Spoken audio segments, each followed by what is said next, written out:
Changed by the Cleveland Cavaliers. Winners by 13 points in Game 1 after winning 27 games on their home floor in the regular season. It's early offense for Jared Allen, and Allen starts the night well for the Cavaliers. Well, in Game 1, it was about getting Allen involved in pick and roll, but here they rip him into the post, they let him make a move, and he gets to that right hand. Good start for Cleveland going to the post game. And no surprise that the first offensive action of the night for Toronto is called for Brandon Ingram. He missed the shot. Pearl had hands on the offensive rebound, but it's jostled free and controlled by the Cavaliers. With Mitchell finding a dive-cutting Jared Allen, and he's got the first 2 baskets. Remember that Allen shot 64%, 5th in the league in field goal percentage in the regular season. What a sequence that was for Donovan Mitchell. Pearl brings the ball down. Mitchell with the active hands, and then he gets to the paint. He was fabulous at just limiting Ingram's attempts. He's going to have his work cut out from here tonight to do the same. Barnes made 3 threes in Game 1. Misfires there on a deep one. And here's Harden. A size advantage against Jamal Shed. Post up, turnaround, 3 for 3 to start the game with the Cavaliers. Talk about just giving with the defense. You're taking exactly Jamal Shed. Doesn't have the size to match up with James Harden. He takes it right there in the post, gets to the body, and steps it back. It's the second game of the series missed for Emmanuel quickly. Jamal Shed shot it well from downtown, and he puts Toronto on the board after he made 5 threes in Game 1. He connects there. Shooting with a lot of confidence right there. Known more as a defender, but he's given this team an offensive lift in the playoffs. Could have been the first empty possession for the Cavaliers, but Donovan Mitchell with Toronto with the foul. Mitchell doesn't finish off the 3-point play, but it's a 5-point lead. That foul on Jakob Poeltl. And now as Ingram drives, made a decision to pass. The Raptors can throw some wrinkles in there to get him looks, but he's also got to demand that ball. There's a great back screen. They want to off from Austria. There's a nice floater. Always makes the right read. If the defense gives it to him to score, he does that. If it's to pass, he makes the right play. Harden a problem in ball screen action. And there's a step on the sideline by R.J. Barrett. Turnovers. Cleveland had 17. Harden with the drive. They turn the ball over. On the list of concerns for Kenny Atkinson, but the dead ball ones you can live with. It's the live ball ones that kill you against Toronto. Ingram off the iron. Offensive rebound. Back up and in for Jakob Poeltl, who's fumbled a couple of rebounds here early in the game. And they need him to be aggressive. They really played off him when he was only free throw line extended in Game 1. He's efficient when he scores, but he certainly has not been active at seeking out looks for himself. Just 2 field goal attempts for Poeltl in Game 1 of the series Saturday afternoon. Mitchell glances up at the clock. Down to 2. Mitchell puts it down, absorbs a bump to beat the clock. He nails it. That's one of those where you just tip your cap there. I mean, that's a tough shot off 1 foot. Donovan Mitchell fading away and still getting it done. Just before the expiration of the shot clock, Mitchell launched it and hit it. And now it's Ingram, got around Harden. On the reverse, it crawls out. He's had opportunities to score, but hasn't been able to cash in early in the game. 4-3, Harden, no. Barnes keeps it alive, Poeltl controls it. Barnes in the open court. Coming back, tracking back, Jared Allen with a deflection. Remember, Toronto with 17 turnovers in that first game, so that's something that has to be cleaned up here.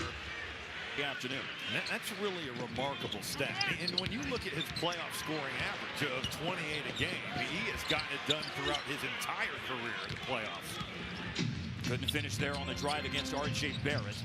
Barrett picked up his first foul a moment ago. Sam Merrill's in the game. Barrett shoots against him. That's off the lineup change. The second-year player from Baylor has come in for the Raptors here in the opening 5 minutes of Game 2.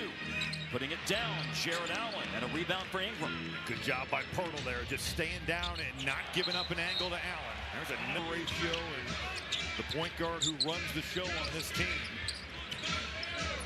Mitchell with the rhythm crossover.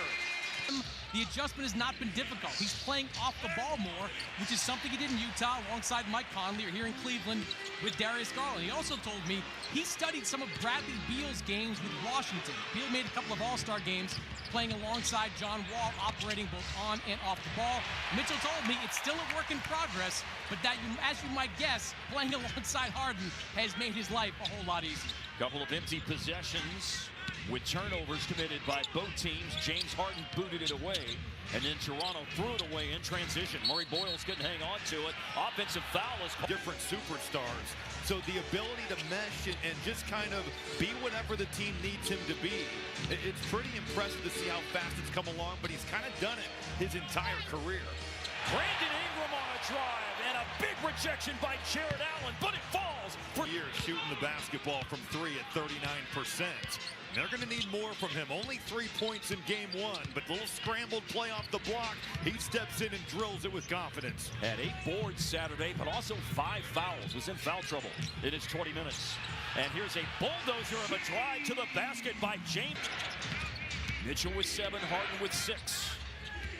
Murray Boyles had a nice playoff debut offensively, had a chance for a rebound, but Max Strus saves it in to Dean Wade. Play by Strus, because that was going to be a second chance for Murray Boyles, and he totally just blows that up. Here's Jared Allen patiently waiting, and just lifts it over to the rim and in. Cleveland had a lot of success in game one with hitting the roll man, and that's continued on here in game two. Wide open three-pointer is missed by Jacoby Walter, and the rebound is secured on the defensive glass by Allen. Toronto actually had a 5-point lead in the first quarter of game one Saturday afternoon, but tonight's first quarter, almost 8 minutes deep, has been predominantly tilted on this end of the floor, where Cleveland's been successful on offense inside and outside. Merrill late clock sidesteps a closeout and misses on a heave from long distance. Mamukelashvili finds Colin Murray Boyles, and the rookie in a pocket of space at the free throw. And Ingram both with 0 points here with 3:52 to go in the first quarter. Good defense here on Evan Mobley. They force him to give it up. Max Strus splashes in a three-pointer and went down as well. Scotty Barnes was right there off the skip pass. He was closing out. Not much space for Strus, but it just doesn't matter. Barnes, the kick out from the post.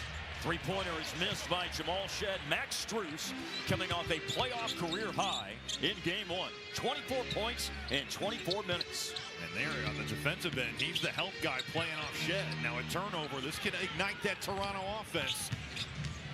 The #1 fast break offense in the regular season, and they do run off a live ball turnover, leading to Barnes with the drop off to the rookie Colin Murray Boyles. Those are the turnovers that kill you there for Cleveland. And that's what was really concerned Kenny Atkinson. Sloppy pass in Toronto, doing what they do best, forcing turnovers and going. Strus again Here and had a massive impact in game one, looking to do the same in game two. Offensive foul. Can't happen. Brandon Ingram, you can't commit a foul like that, but you also can't be denied. He has got to assert himself and demand the basketball. We'll have more on Ingram and his lack of field goal attempts in game one coming up shortly. Here's Strus, who sees a gap to drive. Late shot clock. On two and dropping it off. Double team comes. Schroeder rakes at the ball. Poked it away from Ingram.